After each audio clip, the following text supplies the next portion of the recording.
Welcome to the official YouTube channel for the Wide Nation of Sports by Hunter Tickle. Hit that subscribe button for first access to exclusive behind the scenes interviews from the NFL, NBA, and college hoops and more. And remember, folks, talks over takes. What's up, ladies and gents? Welcome in again to Wide Nation of Sports. We got a nice hot podcast on tap for y'all today. Got a lot to discuss here in the heat of July, mid-July now, and I want to first off lay out kind of what we got going. I did an interview here with an individual who's a wrestling coach on the northwest side of Chicago, good old Windy City. He's worked a little bit with an up-and-coming wrestler who's actually an Olympian now. He's going to be competing in his first Olympic Games here this summer in Paris, France. His name is Joe Rao, and he's going to be he's someone that I've gotten on my previous podcast once. Wasn't able to kind of connect the dots to get him on before he headed off overseas to Europe, but he is, I hope, going to be coming on the podcast after he returns. Hopefully a triumphant return for the red, white, and blue. So that's he's a Greco-Roman wrestler at 97 kilograms, and that is around 213 pounds. So I talked to a good friend of his and what it's like for him and what the kind of following is like there in Chicago ahead of Paris, which is awesome. Got to talk to Aaron Reese last week from also from the Chicagoland area and a Sycamore alum and coach, and she's also going there to throw hammer. That was a great catching up with her. And then I'm also got some lined up interviews, some one-on-one, some chats coming up here soon with some other great guests. Been really blessed to have a lot of that. And then I'm going to kind of lay the deck down kind of for what Joe has been doing in terms of his career arc. Very, very up and down, very, very climatic, dramatic. Every kind of paint a vivid picture of a guy who, for now, is going to be competing in his first Olympic Games. He's 33 years old, so great trajectory. This is his first time. Don't always see that kind of perseverance or that kind of that trajectory, that kind of arc from a guy who's put in a lot of work and a lot of time on the mat. And then I'm going to close it out with a little bit of a WNBA kind of rewind where I kind of talk a little bit here about what Caitlin Clark has been doing for the Indiana Fever. She's been lighting it up. Teams starting to hit their stride after a slow start as they rebuild and regroup. And then I've also got a little bit of Team USA basketball continuing on the Olympic, the Olympic tone and the Olympic grouping. I'm going to have just a little bit of update that they got wins over Canada as well as Australia to start their exhibition mission here before they get into the big stuff there in Paris. And then we got a really special guest joining me tomorrow, Wednesday. His name is Josh Schertz. Many of y'all know him, up and coming mastermind coach here in the college basketball game. Really eager to talk to him. So stay tuned for that podcast. That'll hopefully be the next episode here from the Wide Nation of Sports. All right, y'all, let's get into it.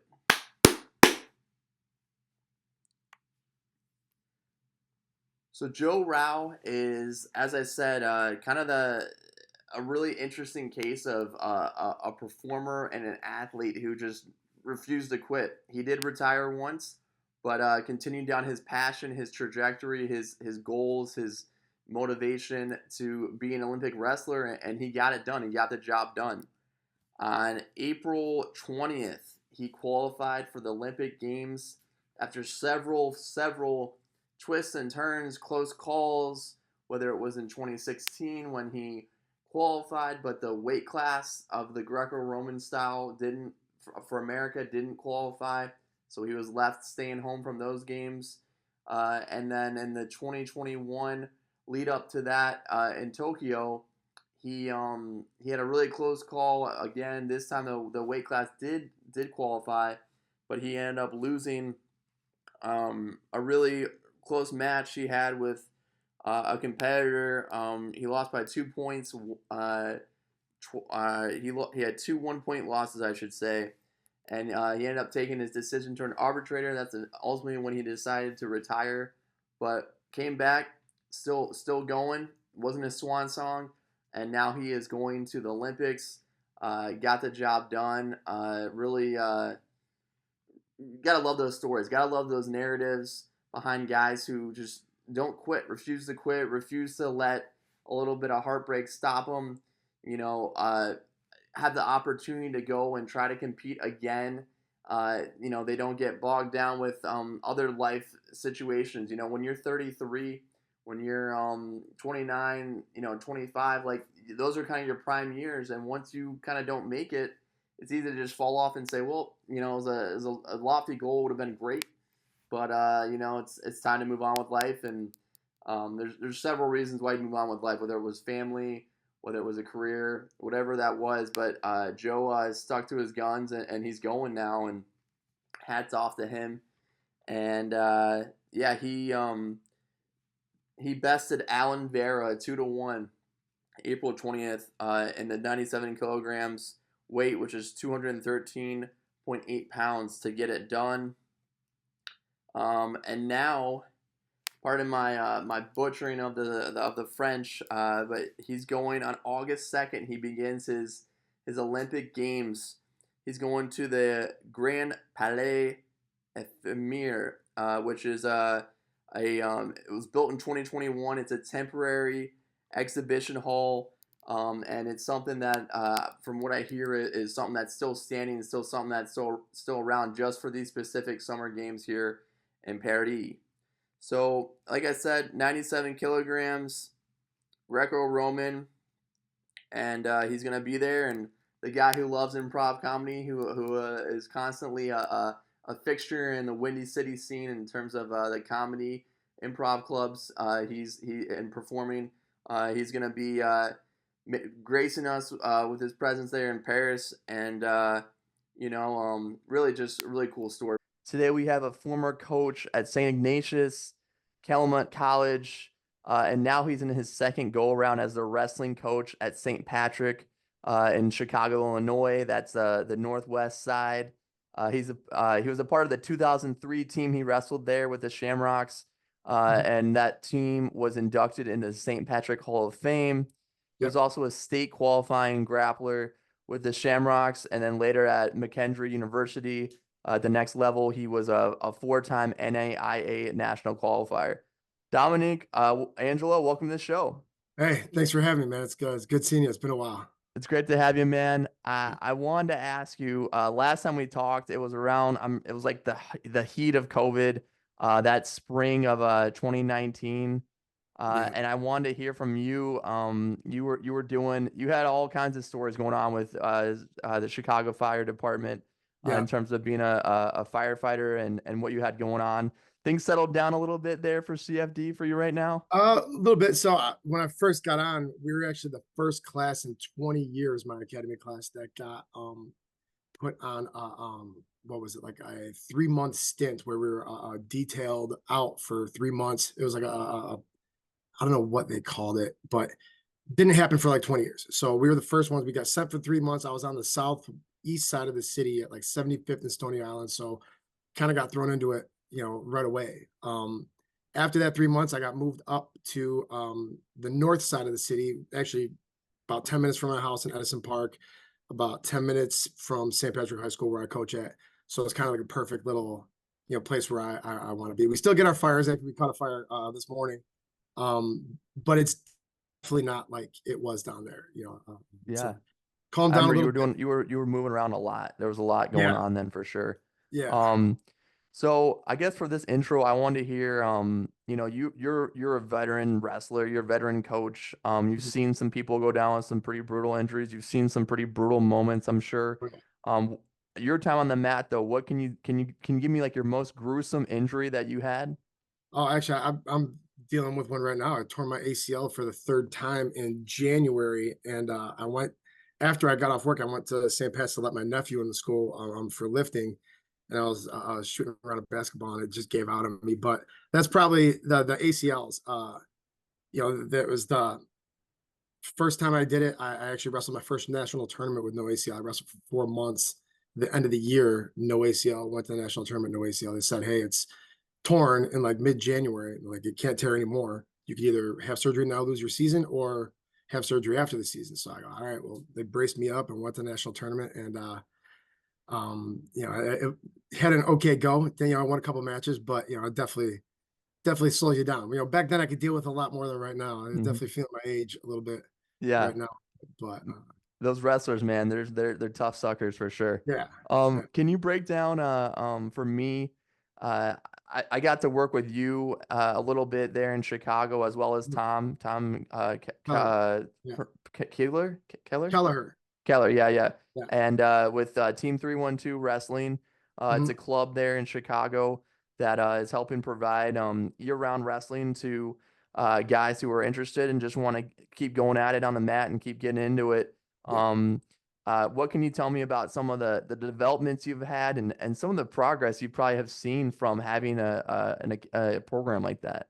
Well, I knew coming into St. Pat's, from St. Ignatius, we had a feeder over there, and St. Pat's had a feeder program as well, Shamrock Wrestling Club, and it was around for a while. But it was kind of you need an elite program. You kind of need your best coaches on that level, I think. And it was a perfect storm type situation where Tim Duggan, who's now the head coach at Triton College, was junior college coach of the year, had his school of wrestling on Northwest Highway here on the Northwest side. And I said, "Hey man, he's a St. Pat's alum. I go, shut that place down, do it out of St. Pat's. There's really no overhead.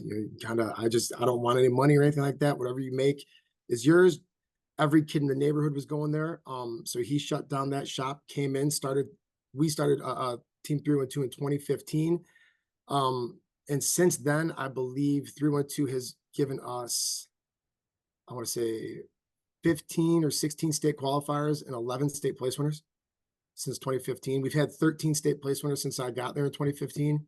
And I think before that, we were in our 70th year as a program last year. We That's only had, awesome. yeah, we had 9 state place winners and then we've surpassed that in 8 years. What they've done and did in 60 years. So, it's paid off. A lot of those kids didn't just have good careers; they've had incredible careers. 4 guys are in the 100 wins club. There's only 16 members of that in school history. Number 2 and number 3, we just sent 2 kids who were state place winners to college. One's going to U of I, Olin Walker, next year. Another state semifinalist from this year, Nico Karamaniolis, is going to Wisconsin Whitewater. Again, both 100 match winners. It's really taken off. And Tom, when Tim went to Triton, Tom took it over. Tom is having his second kid, got a promotion in his job, so then I took it over now. And it's kind of a rebuild year this year, but we had a kid finish third in state. So we have some great momentum and really kind of put ourselves on the map a little bit again. So it's hard to replicate the first 6 years that we had under Tim. Tim was one of the best coaches around. But we have a really good group of guys that I surrounded myself with. That's kind of running the show. And then, Coach, it's a Olympic year now, Olympic summer Yep. for Yep. the U.S. 2026 games. Sorry, 2024. I'm getting ahead of Yeah. myself. Yeah. 2024 Olympic Games here in Paris, France. Um, Joe Rowe was a guy who wrestled at St. Pat's. I know you guys kind of just missed each other in terms of wrestling there at the same time, and as well Yeah. as when you were there in your first stint as a coach. But Mhm. I'm sure very much you guys are have a lot of touch points, connect Yeah. a lot. Definitely. Um, and he's a Olympic qualifier, as I said. Uh, Biggest stage in the world. I mean, this is it. Like this is the bee's knees. Like this is what you Yeah. do it for. This is like where you're going for. He did it. And kind of really interesting Yeah. circumstances too. A lot Yeah. of It narratives really behind did. that too. But can you walk me through from your vantage point, kind of just seeing him get this chance and like, get into it, and make it happen as well as what it looks like as he's preparing for it? Yeah, I mean, his honestly, his life should be a movie. It's crazy the things that he's gone through, the sacrifices he's made to get to this point, the ups and downs of his career. I mean, it really is kind of unbelievable what he's went through. And I know him well. When I was in college, he was in high school, and I'd go back and work out with him. And then when he started having success in college, he was a national champ, three-time All-American, made his first world team in 2014. When I got to St. Pat's, marketing wise, recruiting wise, you want to put that stuff out there. And I was the alumni director. So, it was kind of my job to get a hold of guys and brag about, what guys are doing at the school. So, I got even closer with him. I actually went to the 2016 Olympic trials because he's a three-time Olympic trials finalist. He won it in 2016.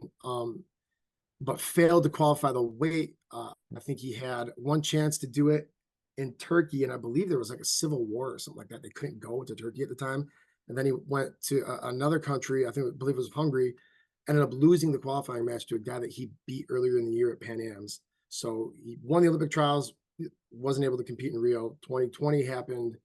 I mean, in my opinion, I think he got robbed. It was highway robbery a little bit. I mean, he won that first match, and I think they sued him, went to arbitration, didn't work out. And, um, again, being right there, being the guy, the weight was qualified that year, that's a tough pill to swallow. I can't even imagine the letdown on that stage. But, I kind of think that might have been a blessing in disguise because look where it's got him now. Mhm. Did some soul searching and I mean, it's the pinnacle of the sport. It's the Olympics, and not just with wrestling. I mean, how many people make it to the Olympics? It's not a lot of high schools around the country can say they have an Olympian. It's special. It really is, and there's nobody more deserving of him. Really, he's putting the time, putting the work.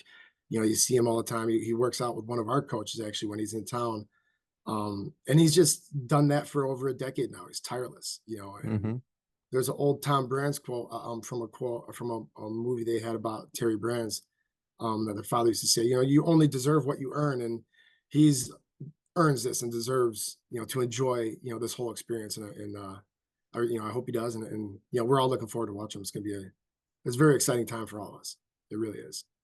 And then I have in my notes here, correct me if I'm wrong, he's going to be on the mat August 6th to 7th or Yeah. tentatively around those dates. Yeah. The 6th and 7th, they start competing in Paris. I think they're like 7 hours ahead of us, but Yep. by the 7th, I think the finals are August 7th that night. Yep. So And Joe is going to be competing at 97 kilograms. Look it up, guys. It's like 100, what is that, 190 or 189 or something like that. with 97 times 2.2. So And I mean so he's a big boy. I'll let you look that up. And then, so yeah, the 33-year-old, as I said, he's going to Paris to compete in the Olympics. Mhm. Dom, I did want to ask you, did Yeah. he, he retired once. I mean, this is like the ultimate comeback. As you said, this could be Yeah. like a movie. Maybe they make a Yeah. documentary on this Just one day, right? So, what can you say about just kind of ultimately this comeback you've seen from him?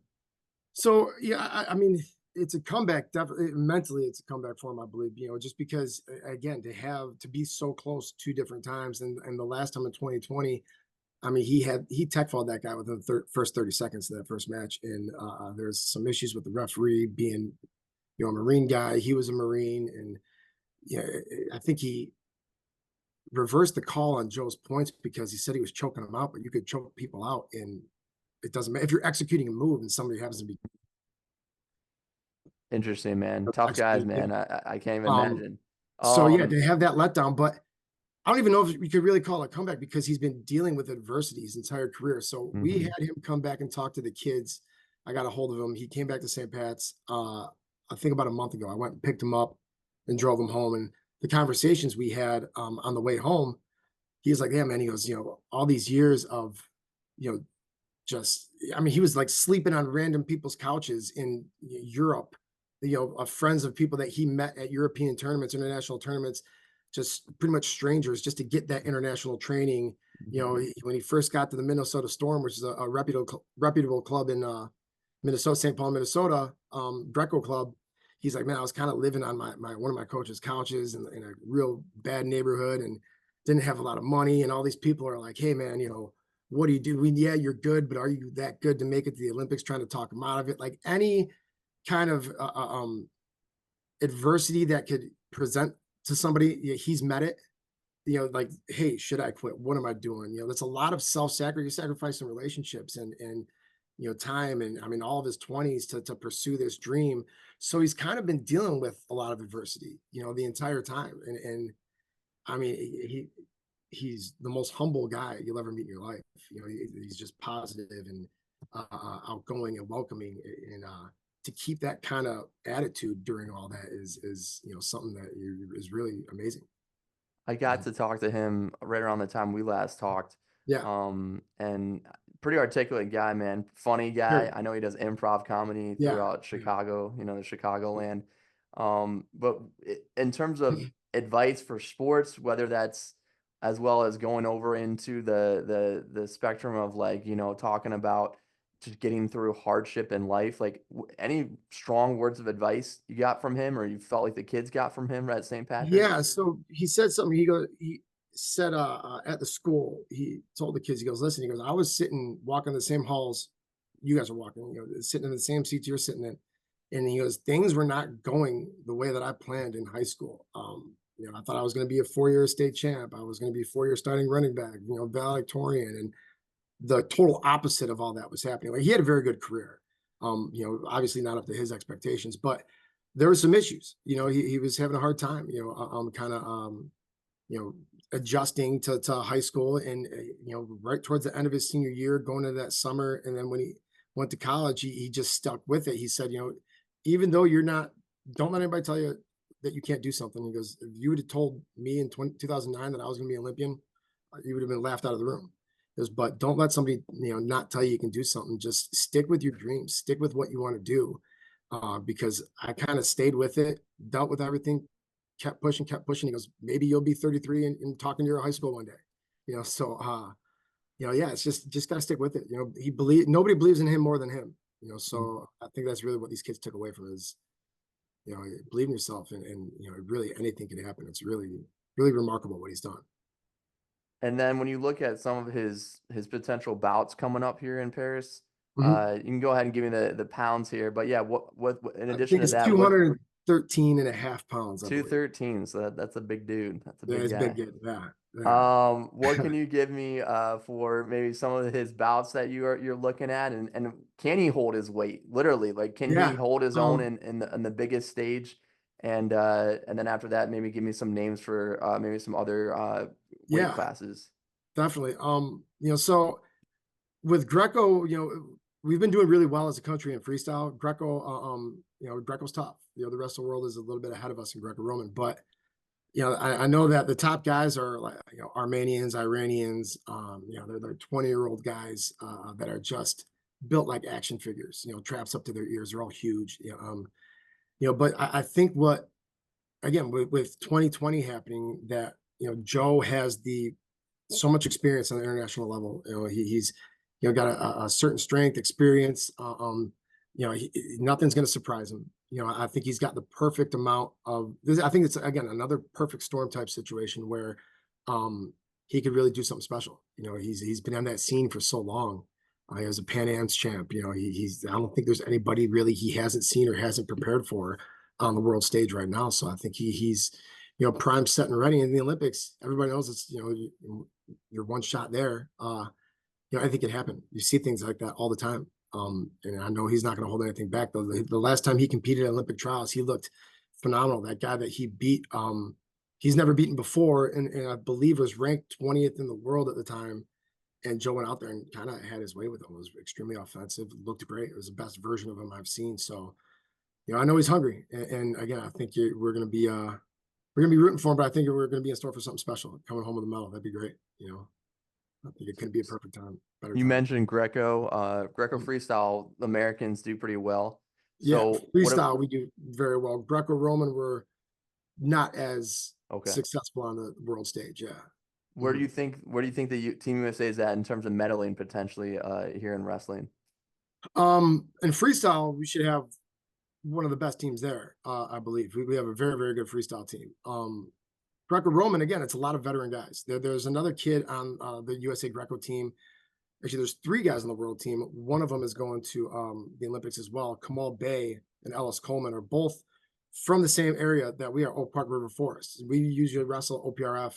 We used to wrestle OPRF, first dual meet of the year every year, because their old head coach was St. Pat's old head coach from like 75 to 86. He went and coached there for a bunch of years.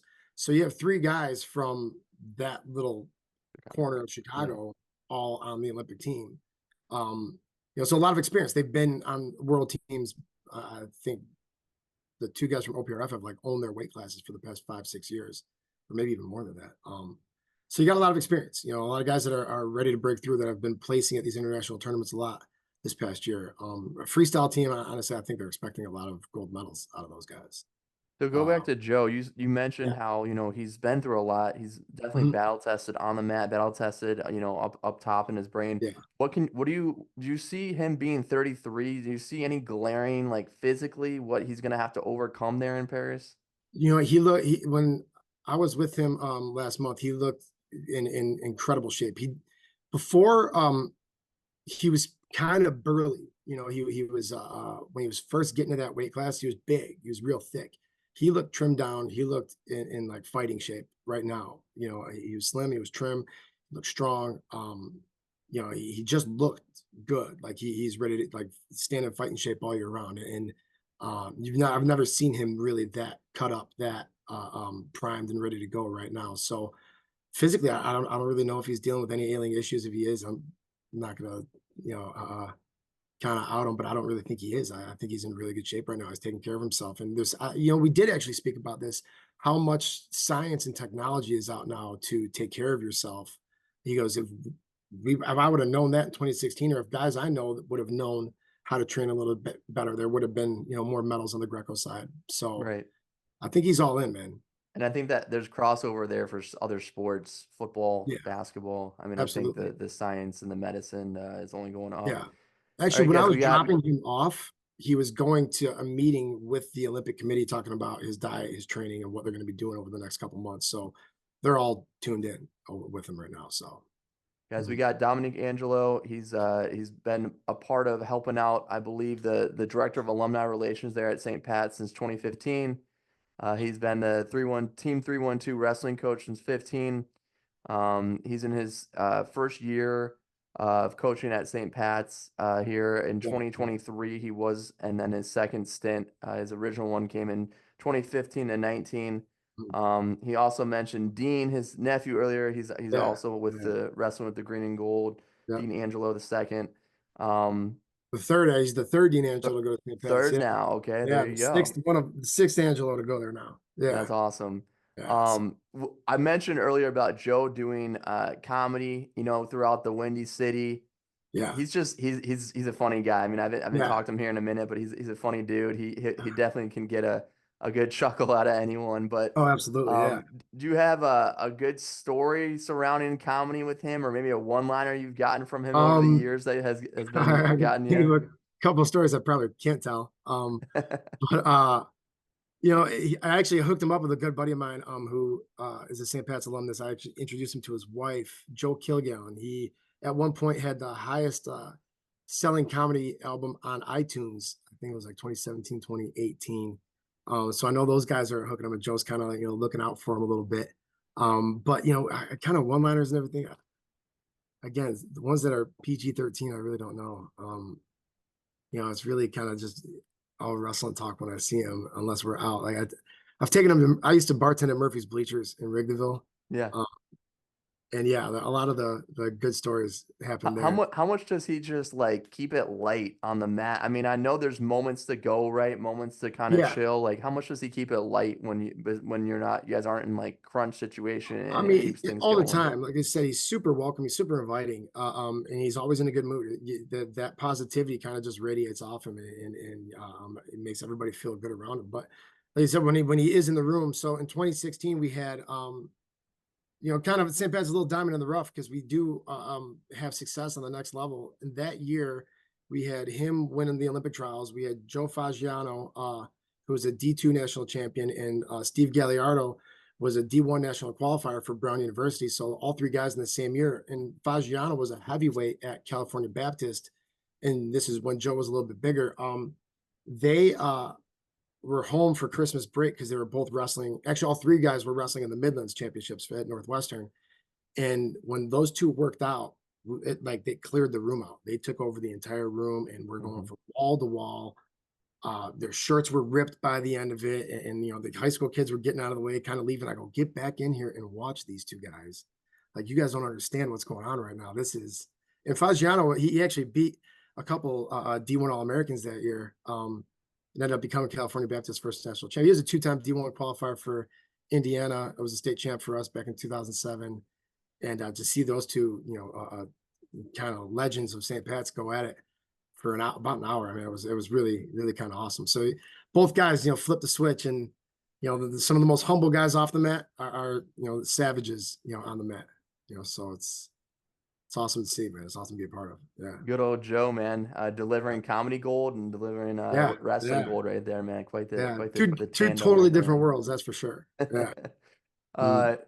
Anything planned by the community? I know it's super tight knit there in the northwest side of Chicago. Anything you guys are planning for trying to watch him? I know it'd probably Yeah. be what, like an afternoon. It'd be an afternoon watch. So I mean, anything in the works Um, potentially? yeah, I'm not sure what the times are. Because if it's like 11:30 in the morning here, it's like what, three It's like o'clock? a 7 hour difference. It'd Yeah. be like 6 or 7 o'clock So, there or something. but yeah, we've been talking with because everything that all the clubs that he grew up wrestling for are all local. The Maine Eagles and Park Ridge, Elmhurst College, and ourselves all want to do like a watch party thing, like a get together at one of the bars that we have. Mhm. We actually wanted to do a fundraiser at one of my buddies' wine shops over by Wrigleyville. It's kind of tied into going to a Cubs game type deal. But Mhm. I know that the Maine Eagles, us, Elmhurst, are going to do a watch party and like a welcome home party for him.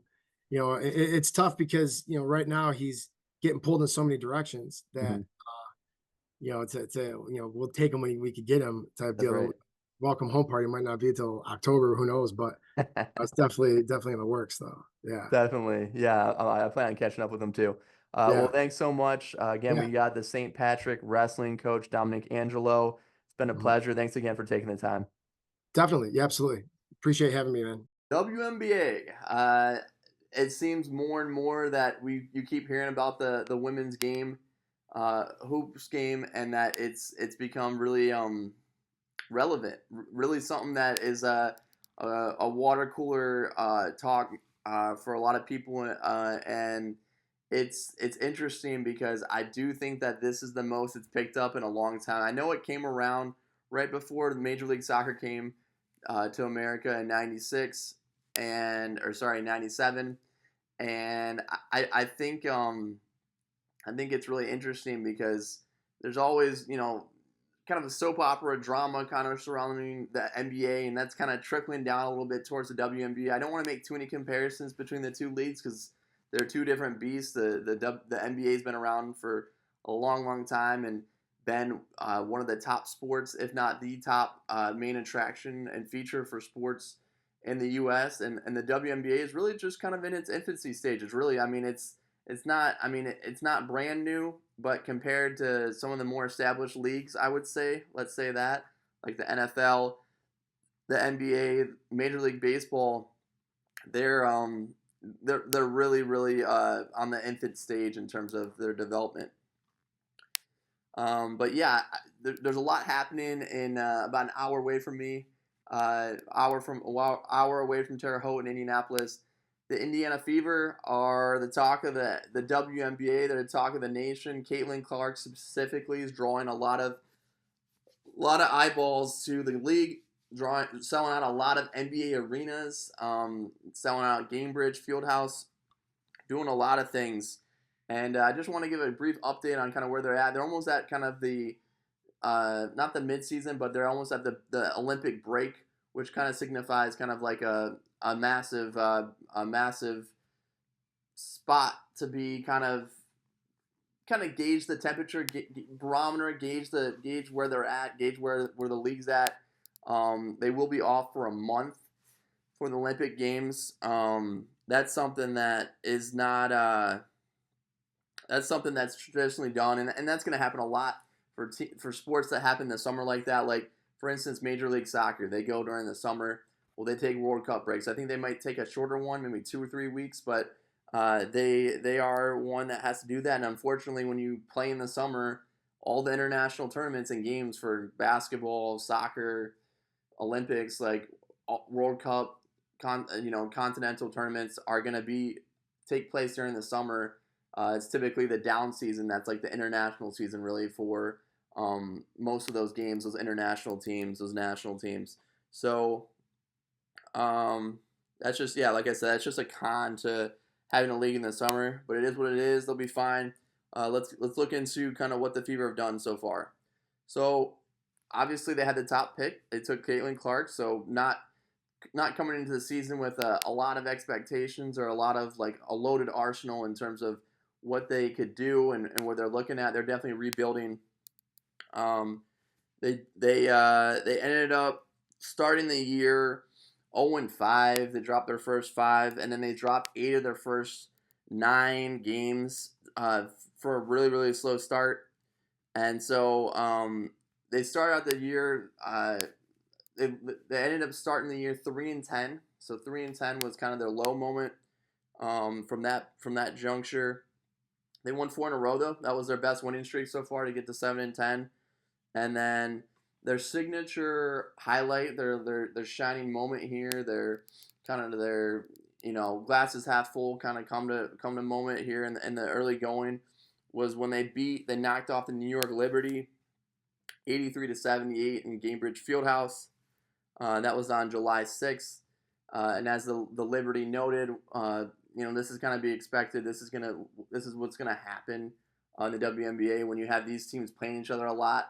The Liberty had already beaten the Fever several times and finally just kind of clicked and made this one happen. What's significant though, because the Liberty right now are leading the league with a 20-4 record as of Monday.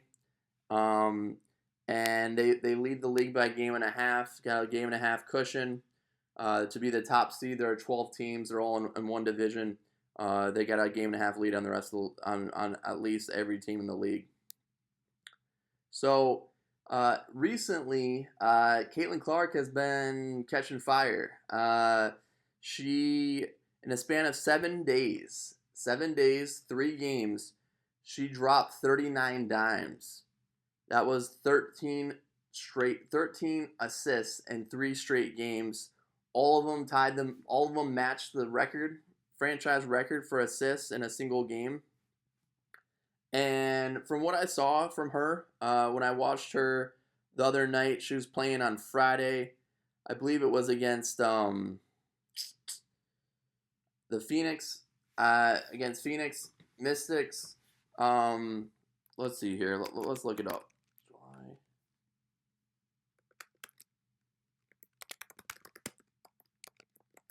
I know that Caitlin Clark, she didn't have the greatest start. Sorry, excuse me, it was Phoenix Mercury. I said Mystics. So Phoenix Mercury, they got the 9-point win in that game. But, from what I could tell from just the eye test and from watching what she was doing, I've seen a couple of her games now this year on TV. A lot, very, very, compared to when she started the season, when she was struggling, a lot of turnovers. She's still got to cut back on the turnovers, but from just her presence on the floor, I could tell that she was very, very much reading the game a lot better. It was slowing down. She was picking, choosing when to get teammates involved, which was most of the time, considering she had 13 assists. But also like when to get to the cup, when the lanes were opening, when there was a gap, when she knew that she could get there, when going to the rim and drive through the other side and then find someone cutting back door. Like she's making solid passes that she was making in college. That was kind of the idea for her for coming into the league, was that she was going to be someone that was able to really kind of dictate the flow, really thread the needle, really put the ball in the right spot, make the right decision. Like I said, she still has turnovers that she's got to kick, but she's doing great. She's averaging 5.6 turnovers this season. She's averaging 16.8 points. She has a 33% 3-point clip. She's averaging 7.8 assists, 5.8 boards, and 1.5 steals. She did have a triple double in the season, which is pretty remarkable for a rookie and really a big deal for sure. And then now the Fever have won 2 in a row as they start to get ready. Like I said, for the Olympic slate, they have one more game before the break. So, and you got to remember, even though Caitlin Clark has got 5.6 turnovers this year, her usage rate is insane. Like she's being asked to do a lot of ball handling, a lot of shooting, a lot of passing. She's being asked to make a lot of decisions. So that's going to come with the territory that she's going to have some mistakes along the way. She is a rookie, but she's definitely being leaned on to be kind of like a veteran player. And I think, like I said, it's clicking. I've even seen her defense get better. She's moving her feet better and staying in front of defenders. She's adjusted to the speed of the game. She's adjusted to the physicality. She's adjusted to longer strides from these players, just bigger players that are able to get up and get around faster and quicker. She's reading all that better, and I think she is playing better defense. She's averaging 1.5 steals a game, so she's making a somewhat of a impact and definitely an effort to get it done. And then she's out there kind of teaming up with a sophomore on the court, Aaliyah Boston, who's averaging 13.7 points. And I think that duo is going to be something special. I've seen Boston definitely kind of take Caitlin under her arm in early going with a lot of things swirling around with just a lot of things. I thought, men's like the NBA players were very dramatic and very controversial in terms of like calling people out and trash talking and things like that. But I've seen not only that on the court, you saw her get hip checked one game before the ball was inbounded, but I also think away from the game, like they're asking her to be some, a lot of players are asking her to like kind of weigh in on all these uh, political points and weigh in on and chime in on, what does she want to do with, um, social media and like what people are saying to her there. And like I get it, like she's been saying I'm just sticking straight to ball, sticking straight to the game. But I think people are kind of she's getting tugged in a lot of ways, and I think it's settled down. But pretty shocking that people are like, well, you got to weigh in, you got to give your opinion. I'm like, I'm not so sure that a rookie slash a basketball player needs to weigh in on every topic, everything that comes across her plate, just because she's the talk of the town, talk of the nation. So we'll see how that kind of develops moving forward and what that looks like as she grows into a veteran player. But I do know there were NBA players, Michael Jordan, who refused to take one side or the other. He didn't want to offend Democrats or Republicans, and so there has been instances of that. Great players or players with a lot of attention that go through that. Transitioning over now to the Team USA men's basketball team headed to the Olympics.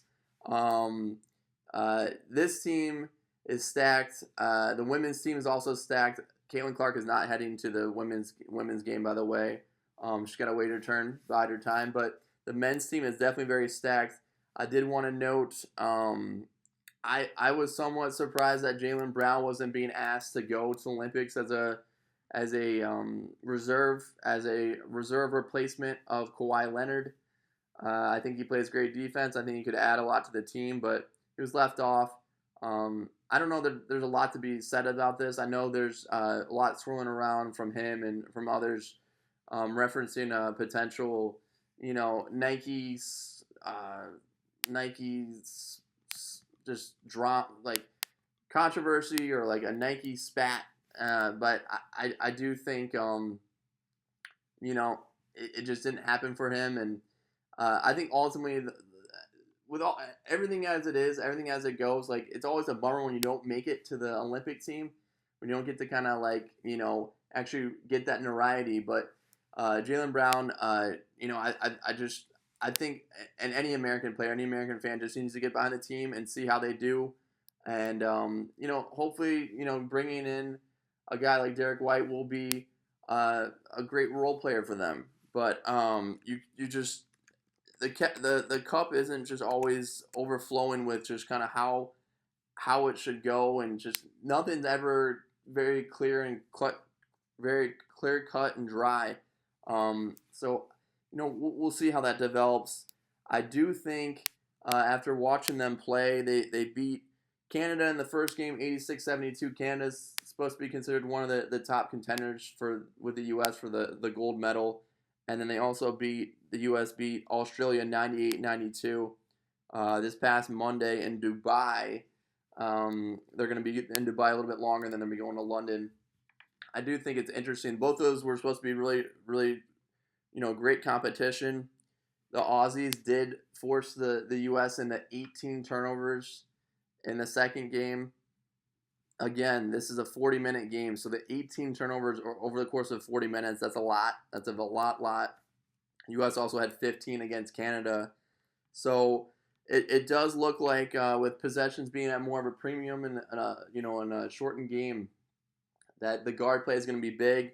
That's going to be asking a lot of Steph Curry, Tyrese Halliburton, um, who's an Indiana Pacer, Anthony Edwards. So it's going to be a lot on kind of riding and resting on their shoulders, and we'll see what they can do to kind of clean that up. I also was reading that Australia definitely got it done in the paint. A lot of point paints, a lot of a lot of baskets, a lot of points there in the lane, and I think the U.S. is gonna need to really try to find the wherewithal to defend the paint, score in the paint, back to the basket. That's almost like a lost art, almost like a dinosaur scoring with their back to the basket. But I think Anthony Davis can get that done. He'll be able to do a lot of that, and we'll be able to see kind of what they can do. And I do think it's going to be a grind to try to get the gold medal. It's going to be one-offs, elimination games in the medal round, and so we'll see where this USA team goes. They got a lot of great coaches though. Got a lot of people who can make adjustments and kind of run different styles. We'll see if they rely too much on the three, and if they just keep kicking and shooting threes, if that's actually going to work, or if they're going to make some adjustments game by game, matchup by matchup. So Steve Kerr is the coach. Eric Spoelstra is an assistant. Those are two great coaches. You also have there's a couple more on that staff from the NBA ranks, and so we'll see where they take that and kind of what they can do. But great start so far in terms of getting wins over Australia, who was a really good team in the last Olympics. We'll see kind of where it goes from here. I do think that there's gonna be a lot of different guys that step up. I do kind of think the old guard of like LeBron James, maybe Kevin Durant, maybe even Steph Curry aren't gonna be those guys that are necessarily the big pivotal players. I think you'll see different guys step up. Maybe this is the second unit. Obviously, both units, first and second, are gonna be like almost all NBA first team, second team caliber players. So it's gonna be interesting to see where they go. They have 3 more friendlies left, 3 more exhibitions. Serbia, South Sudan, and Germany is the final one, which is July 22nd in London. And then we'll see what the Team USA American team can do, and if they can go get a gold and kind of keep what the redemption team had going for them in recent years. So, all right, y'all. Appreciate you. Again, Josh Shirts interview coming up next. Appreciate y'all for supporting.